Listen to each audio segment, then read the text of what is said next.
Good morning, guys. We are AnyLog Remote GUI. I'm Poria, Andrew, Brighton, Park, and Justin.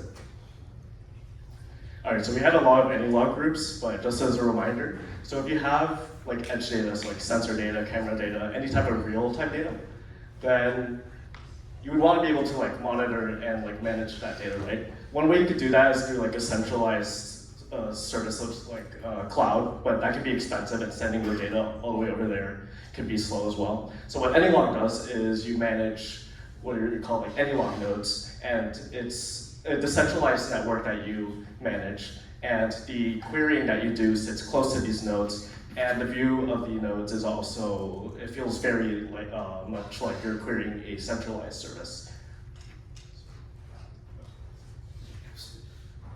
So how is the querying done, and how does our remote GUI do it? So usually SQL is one way to query the data, and this streamlining process is very important. However, remote GUI is a web application interface for managing and querying distributed data hosted by AnyLog nodes. So how does the remote GUI work? So what it does is, previous to this, there was a command line based interface for interacting with nodes, pushing files and stuff.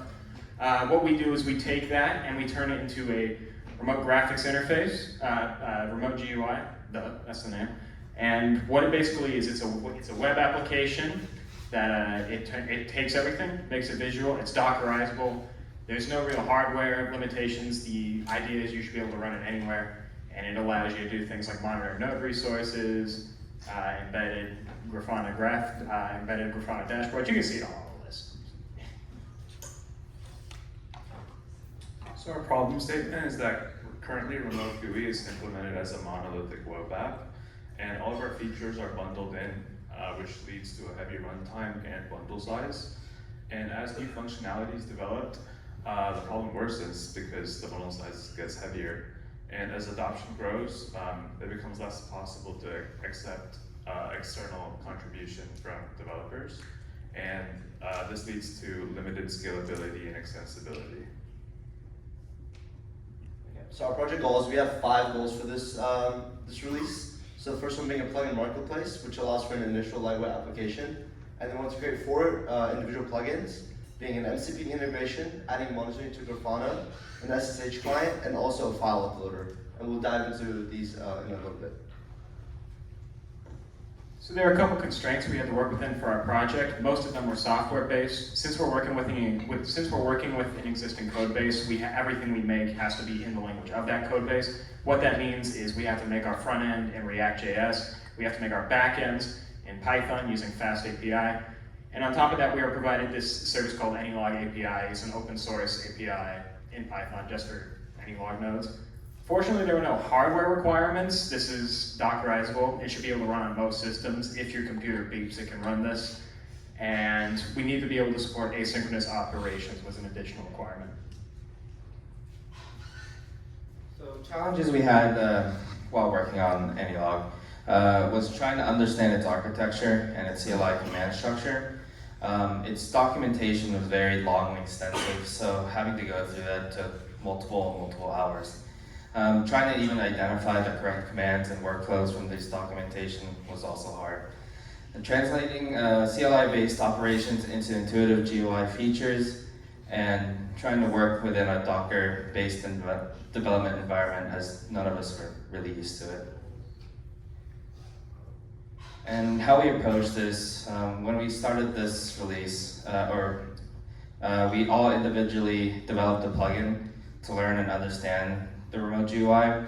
It's really helped learning all those tough commands to use and just how to make a file in itself within the existing data structure. We learned the AnyLog architecture, documentation, and CLI workflows from this plugin.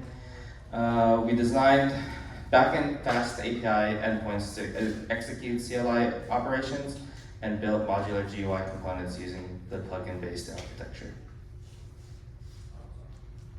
So here's our proposed system illustration. So we have the root AnyLog node, which has a remote GUI and then the AnyLog MCP server. The remote GUI is mainly comprised of two layers, which is the front end and the back end. And the front end hosts our native GUI interfaces and our plugin manager. And then these plugin pages are individual modularized UI components for each plugin. The back end is the one that calls REST APIs to AnyLog, and then it runs the native GUI code, and then it manages plugin backends, and then the plugin backends are the business logic for each plugin that gets run through Fast API. And then all of that communicates with the underlying Docker service, which handles data management, node services, and query processing to other nodes in the AnyLog decentralized network. So here's our results for this release. So we got to complete the file uploader, the MCP integration, monitoring Grafana, and the SSH client. We decided to first build plugins so we can understand the plugin architecture. So when it comes to building the actual plugin marketplace, we just have a better understanding of how plugins even work to be able to actually make that initial lightweight app.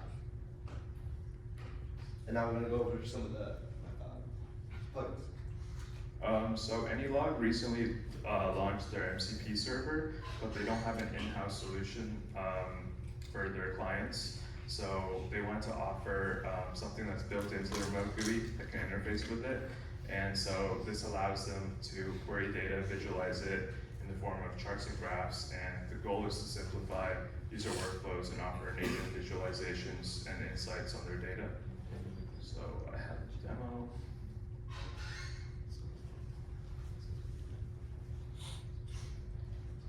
So I gave the AI a prompt to get 20 entries from a database about a certain info, and it executes the query on the MCP server, and then it should plot it as well, because I asked it for a chart and a table.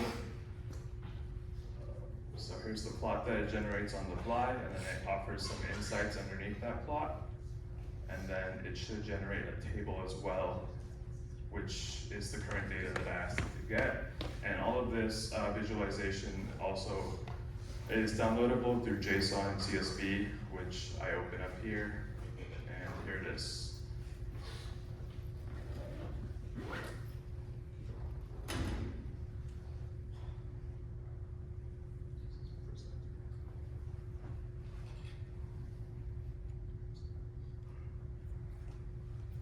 So this was a monitoring in the Grafana embedded Grafana that in the AnyLog GUI.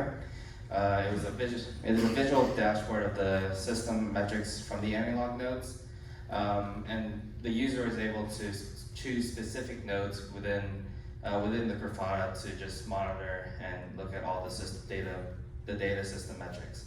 Our purpose of this was just having a better way to view the real-time system metrics. Right now in the GUI, it is just a plain old table, so this is a way to just be able to select and view it better. So the SSH client, it basically allows the client uses their SSH credentials, which is going to offer a remote console into the node. And the purpose of it is to allow clients to directly connect to multiple nodes concurrently. And we're going to show you the video and kind of give you a rundown of everything.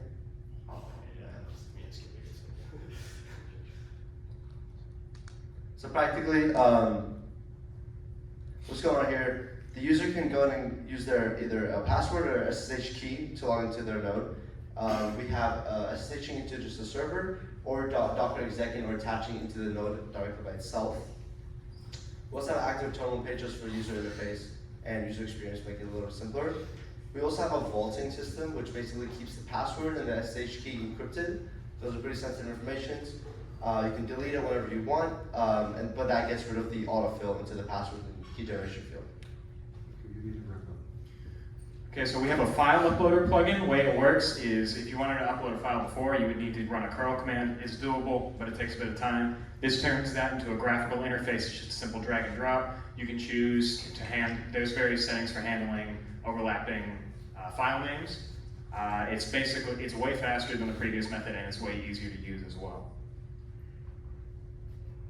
Okay, I'll just make it quick. So release 2, we're planning on the plugin marketplace, right? Make the application lightweight, and we're also just going to keep on working on more plugins. So instead of a file uploader, we'll make it to like a file system, and also have documentation since it's open source, and we can have documentation for external contributors. And this is what we imagine it might look like. So clients can like pick and choose which plugins they want, and search for more plugins and see the details. And yeah, that's pretty much it.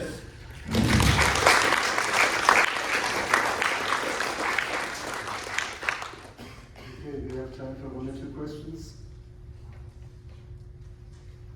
I guess this question is more out of curiosity, but for the SSH, how do you guys keep that So within the browser, there's local storage, session storage, but those are too insecure. So we use a library called DexyDB, and then we store it in IndexedDB, which isn't directly readable, but it's accessible. Did you integrate the graphs and the tables from any external platforms, or is the AI generating all of that? So I have a charting and a tabulating agent, and then the charting agent is supposed to return structured data in the form of JSON, and then that gets sent over to the front end, and it gets consumed by chart.js to show that chart, and then tabulating agent does the same thing, outputs JSON instead of normal text, and then that gets shown through Material UI's library for showing tables. One more for Tim. So I noticed a lot of people are having this thing with LLM outputted text, the formatting problem with the asterisks on the side for bolded. How are you guys planning on dealing with that in terms of UI? So the asterisk, I believe you can read it through Markdown and then show it nicely and cleanly. So I think that's what we're going to plan to do for that. Okay, we have to leave it here. Thank you very much.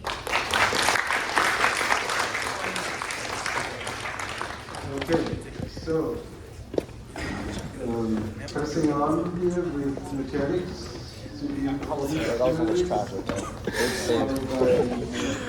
Power charts and then